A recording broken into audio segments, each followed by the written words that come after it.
Hello everyone, today we are looking at the history of Australia, the Commonwealth of Australia, a unique separation nation that holds the title of both the world's largest island and the smallest continent, covering over 7.6 million square kilometers. Strategically positioned in the Indo-Pacific region, Australia serves as a crucial political and economic bridge, seamlessly connecting traditional Western market with the fast-growing economies of Asia. Moving into demographic, by mid-2036, Australia's population is approaching 58 million, with heavy 86% concentration in major urban centres like Sydney, Melbourne, Brisbane and Perth. While the population continues to grow at a steady 1.5% annually, the driving forces are shifting. Overseas migration account over 70% of this increase. Meanwhile, mirroring trends in many developed nations, the domestic birth rate has hit a record low of 1.42 to 1.48 per woman. Combined with the longer average lifespan, Australia's average age has climbed to 38.5 years, signaling a steadily aging workforce.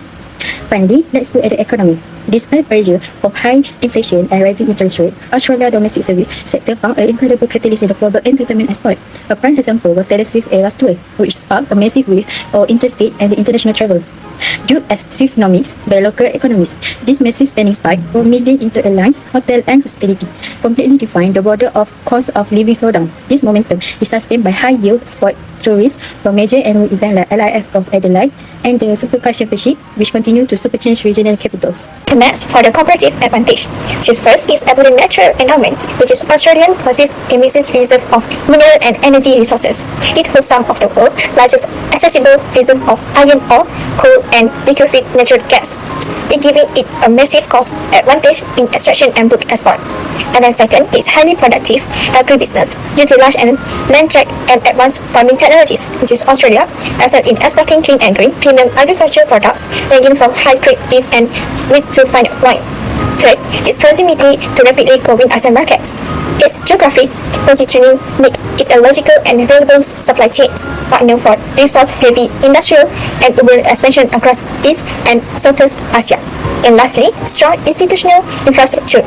The stable legal system, strong political institutions, a resilient financial or banking sector, and world-class educational institutions give it competitive edge in high-value, knowledge and service export. Next, for the main export and import. First, main export, which is credit. So the first main export, which is iron ore, the undisputed heavyweight of Australian trade, making up a massive share of outbound shipments, primarily driven by infrastructure demand from East Asia. Second, energy. Australia is a top 3 global exporter of metallurgical and thermal coal, alongside liquefied natural gas, serving as a critical energy provider to the ASEAN market. Third, gold and critical minerals. Unripe coal has surged significantly in value. Additionally, green energy transitions have amplified the export of critical minerals like lithium, cobalt, and nickel. And lastly, service. International education and premium import travel represent major service export drivers. As we move for the main import, which is debit. So for the first main import is machinery and technology.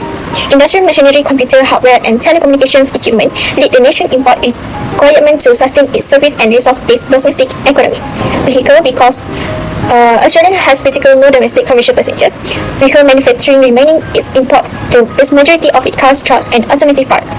Third is refined petroleum, where Australia exports raw energy products like crude oil and LNG. It relies heavily on importing refined fuel and oils for local transport and domestic operation. And lastly, pharmaceutical and healthcare goods.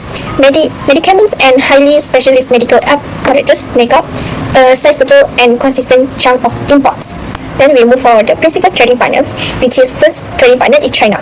Its export route is Australia's largest export destinations by a wide margin, absorbing immense quantities of iron ore, coal, LNG, and agricultural goods. Another one for import route, the primary supplier of manufacturing goods, electronics, clothes, and machinery into Australia. And second trading partner, which is United States, a rapidly rebounding destinations for high-value service, premium beef, and a good export. For the import route, which is one of Australia's largest suppliers, particularly for medical suppliers, advanced aircraft, and industrial technology. Then we move for the number 3, which is Japan, a crucial steady buyer of Australian energy commodities and aluminium for the export. And for the import, a major source of renewable passenger and commercial automotive imports. And then number 4 is South Korea, which is the export, a premium market for raw minerals, energy, and processed metallurgy. And for the import, suppliers refined chemical products and advanced electronics. And lastly, for India and Singapore, which is for the export, India leads in purchasing metallurgical and coal and agricultural goods, and therefore the import, Singapore acts as a key hub for refined petroleum imports and travel service. So the lastly, types of foreign investment, which is first, FDI in mining resources. This enormous global capital injected directly into an extraction project. It focused heavily on joint infrastructure ventured in Western Australia and Kune Island. One second, green energy and critical minerals, which is massive funding peering into the green energy revolutions. It backs industrial lithium processing, green hydrogen and ammonia productions. And third, the portfolio investment, which is high volume of foreign capital moving through liquid financial channels, and its target to ASX, equity market, banking service, real estate, and sovereign debt. And then lastly, which is a commercial real estate and infrastructure, which is a foreign institutional backing for major domestic commercial property developments. Its direct investment into international transport networks and public utilities.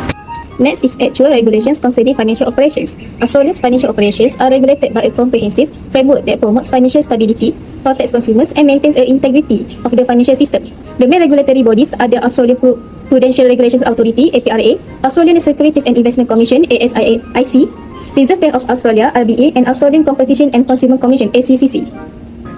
The first one is Australian Prudential Regulation Authority (APRA). APRA supervises banks, insurance companies, and superannuation funds to ensure they remain financially sound. It protects depositors and maintains financial stability by working closely with the RBA and ACIC, supporting confidence in the Australian dollar. The next one is Australian Securities and Investment Commission, which is ASIC. ASIC regulates financial markets, companies, and investment firms to ensure fair and transparent operations. Its role helps protect investors, attract foreign investment, and increase demand for the Australian dollar. The third one is Reserve Bank of Australia, RBA. The RBA is Australia's central bank responsible for maintaining the stability of the AUD, which is Australian dollar, through monetary policy. By adjusting interest rate, it influences inflation, borrowing, investment, and foreign capital flows. And the last one is Australian Competition and Consumer Commission, which is ACCC. The ACCC promotes fair competition and protects consumers by preventing anti-competitive practice. A competitive business environment attracts foreign investment, strengthens the economy, and indirectly supports the stability of the Australian dollar. Now, moving on to the trend in financial regulations. Australia's financial regulations are becoming stricter and more technology-driven to maintain financial stability. The government has strengthened regulations on AML, CTF, cybersecurity, consumer protection, and corporate governance. At the same time, the RBA, APRA, and ASIC continue to improve regulatory standards and support digital financial innovations to enhance transparency and investor confidence. Next is the currency. The Australian dollar is a floating currency whose value is determined by market force. It is influenced by RBA interest rates, inflation, commodity prices, China's economy, and global market conditions. Although the Australian dollar experiences exchange rate fluctuations, Australia's strong economy and sound monetary policies help support its long-term stability. However, currency volatility may still increase foreign exchange risk for businesses and investors. And the last one is political risk. Australia has low political risk due to its stable democratic government and transparent legal system. Government policies are generally predictable, creating a favorable environment for businesses and investors. Although policy changes may occur after elections, they are implemented through legal processes, helping maintain economic stability and support the long-term value of the Australian dollar. As for the performance and issues of macroeconomic factors, during 2022 to 2023, Australia experienced very high inflation, reaching almost 8%, which was much higher than the Reserve Bank of Australia's target of 2% to 3%. This happened because consumer spending increased after the pandemic, while supply shortage and higher global energy prices push up the cost of goods and services.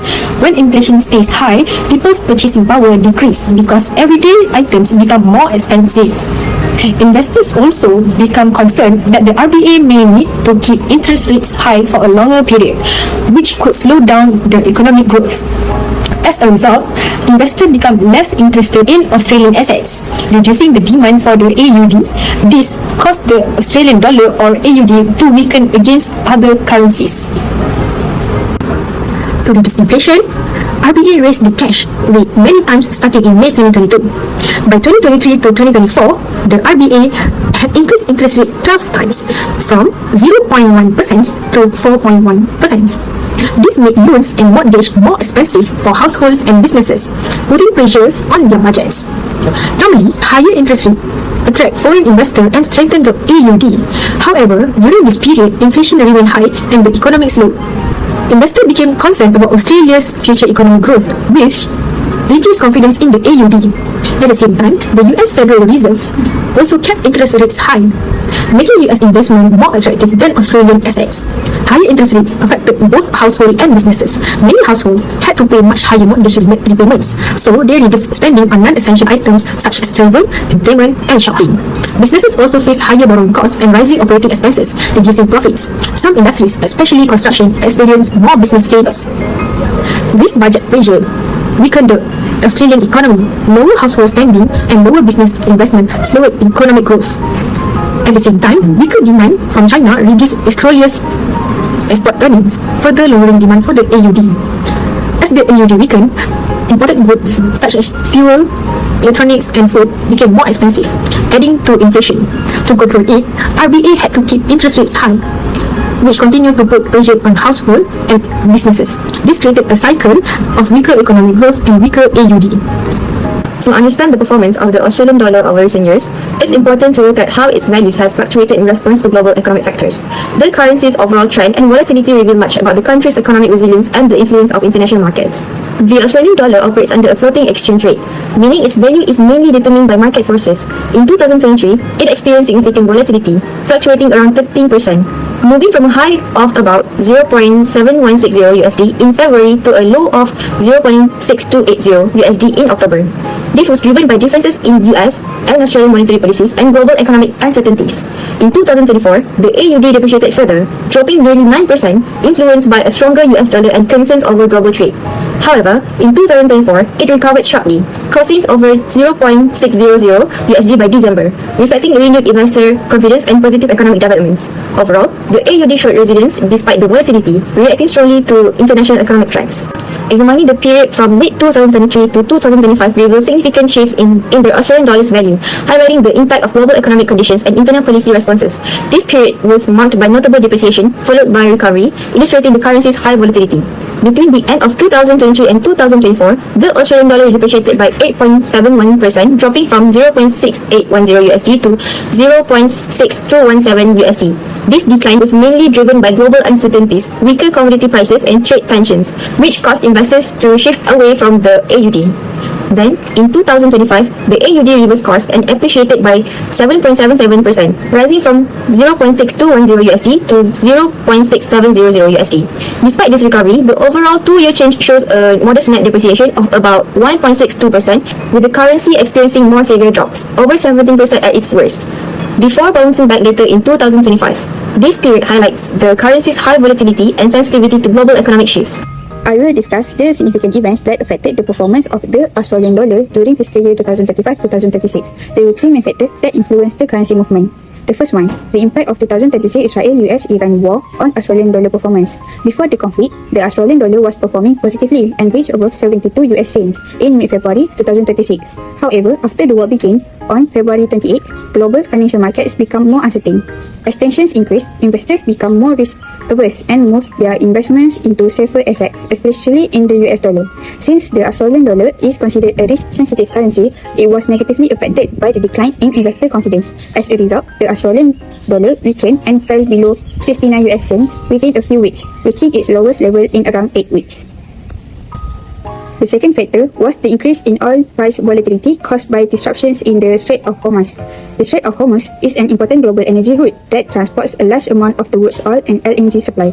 The conflict caused disruptions to shipping activities, creating uncertainty in global energy markets and causing oil prices to rise. The impact on the Australian dollar was mixed. In the short term, higher oil price increased global uncertainty, causing investors to reduce exposure to riskier currencies like the Australian dollar. However, Australia also benefited because it is a major energy exporter. Higher energy prices increase export earnings and help support the Australian dollar compared to countries that rely heavily on energy imports.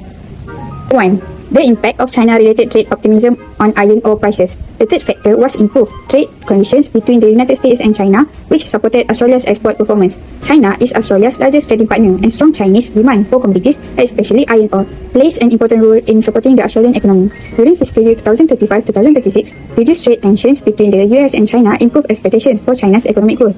This supported iron ore demand, with prices remaining around $100 per ton. Since iron ore is Australia's largest export and generates significant export revenue, stronger commodity prices helped improve Australia's term of trade and provided support for the Australian dollar.